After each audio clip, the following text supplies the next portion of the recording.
Namasté. Bienvenue sur la chaîne Bougourou Mario. Encore un petit 15 minutes à vous donner des réflexions et des enseignements et des commentaires concernant la voie directe de l'Advaita Vedanta. La voie la plus belle et la plus sûre qui soit pour atteindre la réalisation spirituelle, une voie exemplaire, suivie par les plus grands maîtres. Vous pouvez lire et vous renseigner là-dessus. C'est important. Aujourd'hui, un petit sujet bien simple, mais qui dans le fond revêt une très grande importance. Nous allons discuter de façon générale des deux philosophies principales qui gouvernent notre univers. Vous savez qu'il y a deux grands livres saints reconnus à travers la planète. Le premier de ces livres saints, c'est la Bible. Et de la Bible sont suivis les évangiles, et plus tard, avec l'islam, le Coran. Et dans la tradition juive, il y a le Talmud et ces livres, mais ils sont tous tirés de la Bible. C'est toute la même philosophie. Ça, c'est pour l'Occident. Tout Occident est basé d'après la philosophie de la Bible. En Orient, le livre saint, ce sont les Védas, pour les hindous, ce qu'on appelle l'hindouisme. Donc l'Occident est modelé, en quelque sorte, sur la philosophie de la Bible, alors que l'Orient est modelé par ceux des Védas. Les Védas sont nombreux, et ils culminent à la fin avec ce qu'on appelle les Upanishads, les 108 Upanishads, qui est le Vedanta, Vedanta, c'est-à-dire la fin des Védas. La différence est énorme entre ces deux philosophies, et dès le départ. Et aujourd'hui, nous allons nous attaquer à un seul point de cette philosophie. Il est important aussi de noter que l'Occident est en train d'étendre cette philosophie au monde entier, à grandeur de la planète. Tous les pays s'occidentalisent.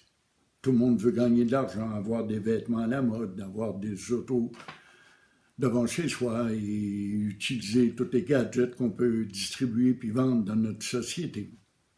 Tout le monde s'occidentalise et veut vivre à la manière des vedettes de cinéma, quoi.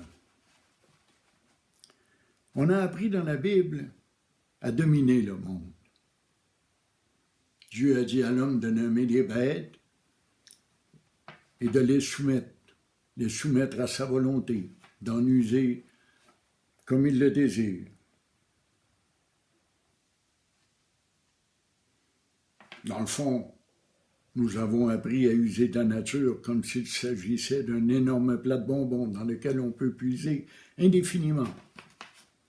Puiser des ressources, puiser des biens, puiser tout ce dont on a besoin, tout ce que nous voulons. On a appris à profiter de la nature, à abuser de la nature, à puiser en elle, égoïstement. Et c'est ce qu'on fait avec les résultats qu'on connaît. Les ressources s'appauvrissent, nous polluons, nous détruisons, à tel point que nous sommes en train de changer de climat. Et pour qu'un s'enrichisse, il y en a des milliers qui travaillent comme des esclaves. C'est ça la vérité de notre monde. Nous dominons. Et nous nous dominons entre nous-mêmes aussi. On le voit dans la société, hein? Il y a des riches, il y a des patrons, il y a des grands meneurs, il y a des têtes au gouvernement, ou dans les syndicats, ou tout partout. Puis en dessous, il y a le petit monde, hein? Le petit monde qui se fait dominer, qui essaye à son tour de dominer son voisin ou sa propre famille. Tout est une question de domination. Dominez la terre, allez, multipliez-vous, les uns par-dessus les autres. Puis je le répète, un tel système est en train de mettre en péril l'avenir de notre société, de notre monde. C'est dommage, c'est grandement dommage. Donc Dieu a créé le monde et il a dit à l'homme, soumets-le. Telle est la philosophie de la Bible dans ce point, dans ce domaine. Mais les Védas ont une toute autre approche que j'aimerais vous transmettre aujourd'hui. Dans les Védas, on nous enseigne que Dieu créa les mondes. On dit bien les mondes. Il faut croire qu'il y en a plusieurs. Dieu créa les mondes et il jugea qu'il avait besoin d'un gardien. Alors il créa l'homme. L'homme est le gardien de la nature. N'est-ce pas poétique? N'est-ce pas merveilleux? C'est une toute autre philosophie totalement différente. Vu dans ce sens, nous ne sommes plus obligés d'abuser puis de détruire la nature. Nous sommes là pour la prospérer, pour la faire prospérer. Nous sommes là pour la protéger. Nous sommes là pour l'embellir, pour la continuer. Et pourtant, c'est pas comme ça qu'on agit. C'est dommage. C'est dommage parce que toute la planète est en train de se détruire et de s'occidentaliser, alors qu'elle devrait s'orientaliser. S'orienter dans la bonne direction, quoi. Si nous pouvions changer notre façon de concevoir ce principe de base philosophique et de nous considérer, chacun d'entre nous personnellement, comme gardiens de la nature et de notre entourage, ça changerait beaucoup de choses. Non seulement nous sommes le gardien de la nature, des êtres qui y vivent, de la vie en général, mais on est également gardien de notre voisin, de nos compagnons de travail, de nos compagnons de vie, de notre famille, etc. L'homme est un gardien sur cette planète. Il est là pour la conserver, pour aider la vie à s'épanouir, à évoluer davantage encore. Parce que nous sommes dus et mus, poussés à avancer toujours par l'évolution. Nous évoluons. Même à l'heure actuelle, l'homme est en train d'évoluer. Pourtant, on a souvent l'impression du contraire, mais c'est un fait, on évolue. Les consciences s'ouvrent. Nous sommes passés du singe à différentes étapes jusqu'à l'homo sapiens sapiens, et puis il y a d'autres étapes encore à venir. Probablement que ce ne seront pas de grands changements physiques qui vont se produire, mais plutôt des changements d'ordre intellectuel ou émotif ou sensitif. Nous allons développer, personnellement je le crois, nous allons développer une plus grande spiritualité et comprendre enfin que nous sommes les gardiens de cette planète, que nous ne sommes qu'un. Effectivement, il n'y a pas deux, il n'y a qu'un.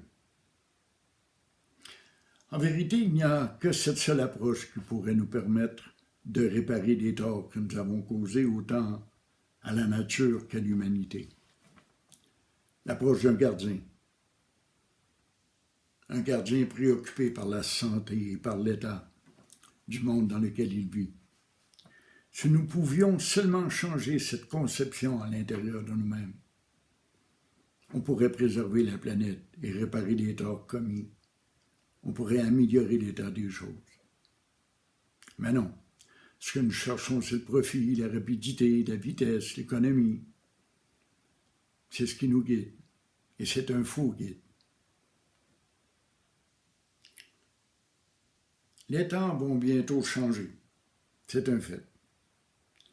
C'est probablement ceux et celles qui auront su mettre fin à l'illusion de l'ego, qui vont venir qu'à dominer en ce monde, qui sont la nouvelle race.